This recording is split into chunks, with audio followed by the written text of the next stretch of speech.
energy, food, robotics, biomedicine, engineering, pharmacology. There is a seemingly infinite number of applications, and this topic never fails to amaze me. Today, nanotechnology has been an area that has intrigued me for most of my life, going all the way back. When I was growing up, I heard about the stories of, even in the ancient world, scientists like Democritus and his atomic theory, how he talked about the theory of all things being made of elementary particles that he called atoms. And I remember reading about and hearing about in the 17th century about scientists like Leeuwenhoek and Robert Hooke, who worked on microscopes and saw the universe in a drop of water, really ushering in the era of the microscope, the micro world. And I remember back in back when I was younger, hearing about Nobel Prize winner Richard Feynman, who back in 1959, he gave a speech, a keynote speech in a presentation talking about how scientists will be able to manipulate individual atoms and molecules, ushering in the era of nanomaterials and nanotechnology that we have today. And I remember back in 1974, I remember a professor, Norio Taniguchi, how he was one of the first people to refer to this area of science as nanotechnology. And we've made tremendous strides since that time. Now, I'd like to talk a bit about scale so we have a better idea of really the dimensions and the scale of what we're talking about here with nanotechnology. And first, I'd like to start off with my own experience working with medical products out in industry. Now, commercially available devices that are pretty common. Keep in mind that this is a mature industry. There have been clearances, approvals for many years out there for these types of devices. Now, the outer diameter of some of these products are about 1/100th of an inch. That's about 2/100ths of a centimeter, or about 0.2 millimeters. A millimeter being the millimeter that you see on a ruler, that you can see it with the naked eye. Okay, a millimeter. So then that would be about 1/10 or 1/4 of a millimeter that you'd see on the ruler. And as I said, that's visible. Okay. Now there are many attributes and other features on those devices that are invisible to the naked eye. And a lot of that activity, a lot of the inspections and related activities are done under magnification. They're done using electron microscopy. And you see very commonly, you hear about the equipment being qualified, EM equipment, as an example, electron microscopy equipment being qualified as part of the process. Okay, so we're accustomed to working with products and features that are invisible to the naked eye. Keep in mind that there's 1,000 microns or 1,000 micrometers in a millimeter, the millimeter that you can see on a ruler. Okay, so we're at about 200 microns right now. Now, if you cut that more or less in half, you have a human hair. So that's where we are, standard commercially available devices. You get maybe 70 to 100 microns on average, more or less. And of course, we all know that we can see human hairs with the naked eye. Okay, so that's around 70 to 100. However, once we go just a bit further, once we go to about 40 or 50 microns, we get to a level where we can no longer see it with the naked eye. Okay. And as you can see, we're not very far away. Right now, standard commercially available products are not very far from there. In fact, only a factor of 10, and we're into the area of the invisible. Okay.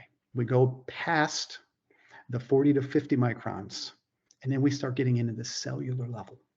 Okay. Just beyond the cusp of what we can see, maybe say 20 to 30 microns or so, we start seeing cells, like human cells as an example, more or less, right? Maybe 20 to 30 or so, we start seeing cells just beyond what we can see. And human cells can go all the way down to maybe say 6 or 8 microns for red blood cells. Okay. Again, confirming that 1,000 microns are in the millimeter that we can see. Okay. So this isn't very far away from that cusp. Okay. Now, in terms of technology that's available, I already spoke a bit about how it's standard practice to work to do inspections and related activities under microscopy.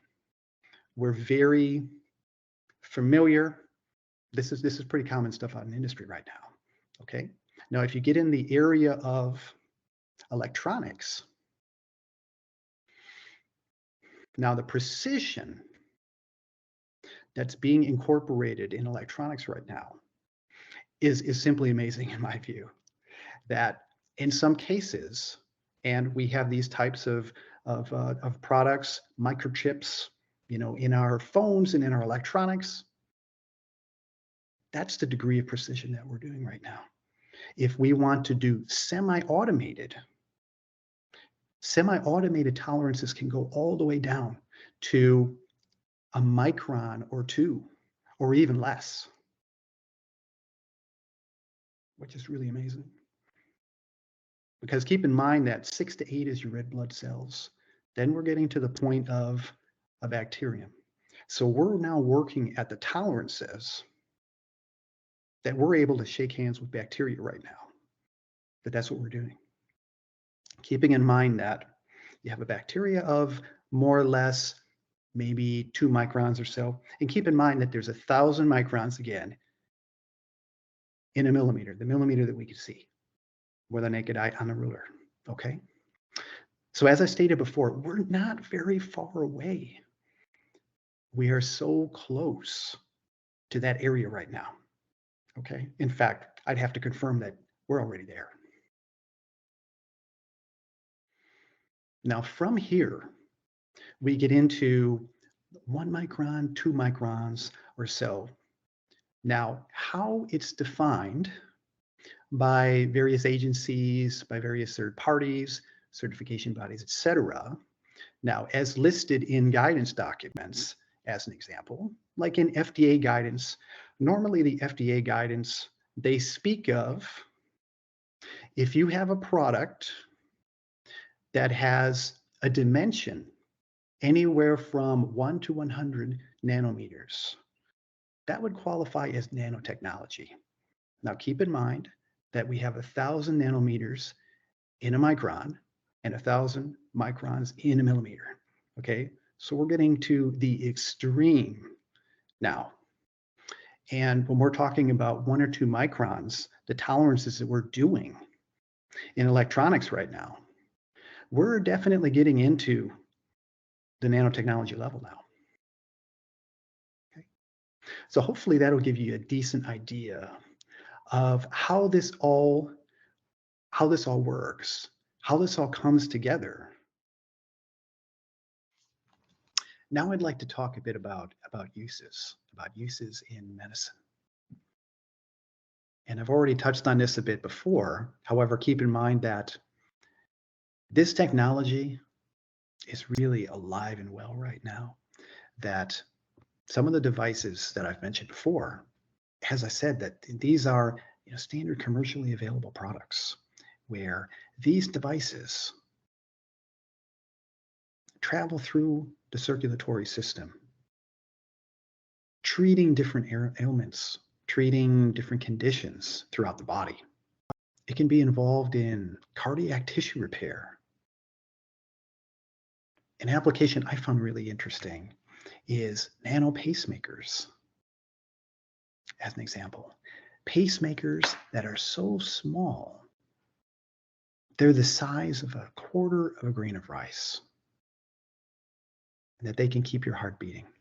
And which is one of the reasons why I'm here talking to you today, is because, in fact, a pacemaker saved my grandmother's life back when I was a kid, and it had a profound influence on me. Now, I'd like to talk a bit about where we're going, government regulation, how governments and other third parties are viewing nanotechnology, and really where the industry is heading. Now, in my experience in working with agencies and working with third parties, it's interesting to see that through webinars, seminars, and working with these different third parties, really the position that third parties and agencies have. Now, in my experience from what I've seen, it seems like agencies and third parties more or less have more of a neutral position on this right now.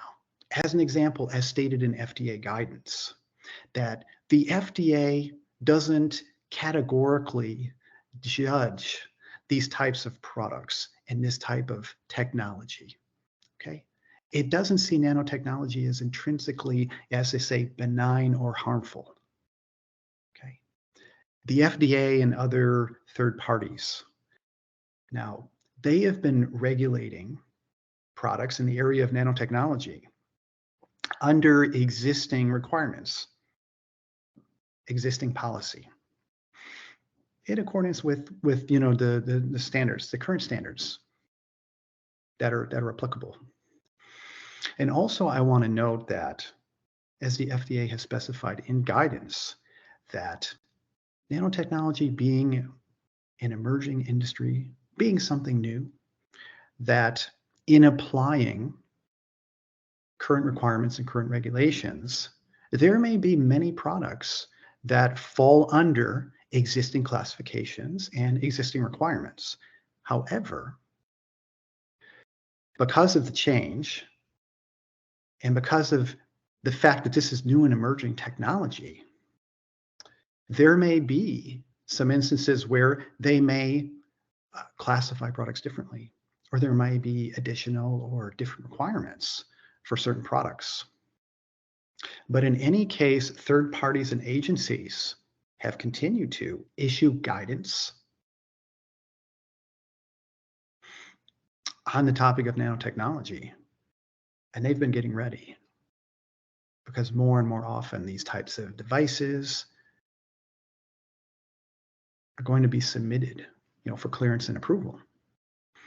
And it's great to see the concerted effort that bodies like the FDA and other certification bodies are making to ensure that there's a path of least resistance and that there are minimal barriers to entry to these types of devices, while ensuring, of course, safety and effectiveness of these products that are coming into the market. So in my view, nanotechnology is one of the great modern discoveries in the world today. And it has an incredible amount of potential in the world of materials, the world of properties, both organic and inorganic, polymers, materials, the ability to manipulate atoms and molecules. It can impact so many things in our life, including our clothing, the clothes that we wear, the food that we eat, paper, plastics, the ecosystem with trees and waters. Seemingly everything has a potential application. Now, it could be in 10 or 20 years that is part of treatment. Application in medical technology. We may have little nano robots moving through our circulatory system, treating different ailments that we have. That may be a reality coming in the near future. We've shown that the technology is there. The question is, are you ready for it?